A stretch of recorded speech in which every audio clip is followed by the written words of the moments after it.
सत्ताधारी दल बार बार यही बताने का प्रयास कर रहा है कि भारत का विकास सिर्फ 2014 के बाद ही हुआ है। गुजरात की ही मिसाल लीजिए, यहाँ की अधिकतर संस्थाएं कांग्रेस राज्य में बनी है। चंडीगढ़ के बाद देश का दूसरा मॉडर्न सिटी गांधीनगर भी कांग्रेस की ही देन है या नहीं? गुजराती लोग यहाँ बैठे नहीं है ना? गांधीनगर कब बना? कांग्रेस के जमाने में बना। मोदी बोलते हैं ये मेरे जमाने में बना। आप मानते हैं इसको? और उसी तरह यहां पर बड़ी बड़ी शिक्षण संस्थाएं बनी, जिसमें IIM मोदी के जमाने में बना, इसरो मोदी जी के जमाने में बना। और मैं ये पूछना चाहता हूं, श्वेत क्रांति, व्हाइट रेवोल्यूशन, वो भी 2014 के बाद ही बना। आप मानते हैं इसको? नहीं। क्या त्रिभुवन दास पटेल जो कोऑपरेटिव सोसाइटी, दूध की सोसाइटियां बनाई, क्या वो भी मोदी जी के जमाने में हुआ? कुरियन जो यहां पर बहुत बड़ा यहां लोगों को मदद किया, कोऑपरेटिव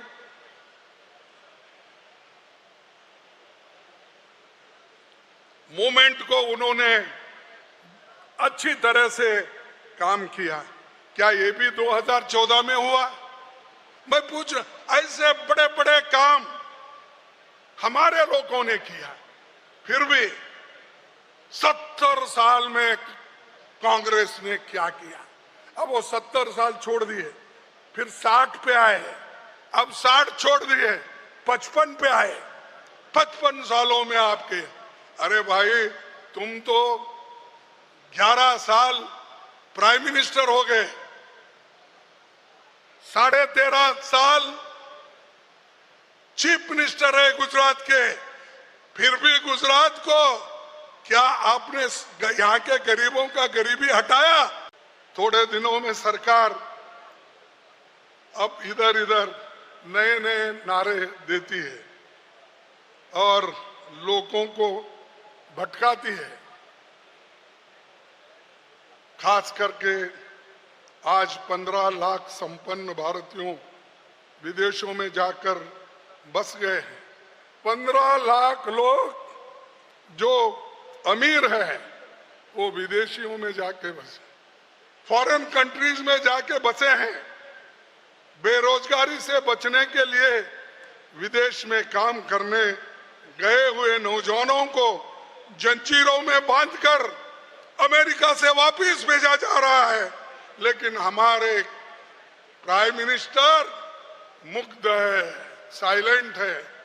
बाकी के वक्त तो खूब बकते हैं, खूब बोलते हैं, लेकिन जब लोगों के ऊपर अन्याय होता है, हमारे नौजवानों ऊपर वो अन्याय होता है, जो अनएम्प्लॉयमेंट का प्रॉब्लम आता है, तो उस वक्त चुप बैठते हैं और चुप बैठकर उस पर ध्यान नहीं देते। ये एक ही चीज नहीं है, और अनेक चीजें भी है। महाराष्ट्र में क्या हुआ? राहुल जी ने ये सवाल पहले उठाए, पार्लियामेंट में उठाए, प्रेस में बोले, हम लोग बोले, लेकिन सरकार असर नहीं हुआ। अरे असेंबली और पार्लियामेंट इलेक्शन के बीच में अगर 50 लाख वोट्स वहां पर ज्यादा होते हैं, तो आप ही बताइए ये कैसा डेमोक्रेसी, ये कैसा इलेक्शन कमीशन, ये कैसा वोटर लिस्ट उन्होंने बनाया? सब फर्जी बना के जीत गए। महाराष्ट्र का इलेक्शन ये तो फ्रॉड है, डेमोक्रेसी पे ये एक मार है। इसलिए यही बात हरियाणा में भी हुई है। हो सकता है वो छोटे प्रमाण पे हुई, लेकिन सबसे बड़े पैमाने में हमारे पास ही है। अरे हमारे सीट सबसे ज्यादा पार्लियामेंट में आ सकते हैं, वही वोटर लिस्ट सिर्फ थोड़े दिन में बदल के एमएलए उनके आते हैं। मैं कहीं नहीं सुना, कहीं नहीं देखा कि ये बीजेपी वहां 150 सीटें लड़ती है और 150 सीटें लड़ती है और 138 सीटें लाती है। 90% रिजल्ट कभी हुआ है इस देश में? अनेक इलेक्शन हमने देखे हैं। मैं तो खुद 12-13 इलेक्शन लड़ा हूं। ऐसा कभी नहीं हुआ। जो फ्रॉड महाराष्ट्र में हुआ वो सिर्फ डेमोक्रेसी को तबाह और तंग करने के लिए और अपोजिशन को हराने के लिए उन्होंने ये काम किया है। इसके खिलाफ भी हमको लड़ना है। और वोटर लिस्ट में बड़े पैमाने जो गड़बड़ियां हो गई, इसको रोकने के लिए हम बहुत से सवाल और हमारे एडवोकेट्स भी और लीडर्स भी इस पर बहुत काम किए, लेकिन फिर भी हम इसमें पीछे हैं। इसको ढूंढ के निकालेंगे। जो चोर चोरी करता है वो आज नहीं कल पकड़ा जाता है। उसके लिए हम वो कोशिश कर रहे हैं।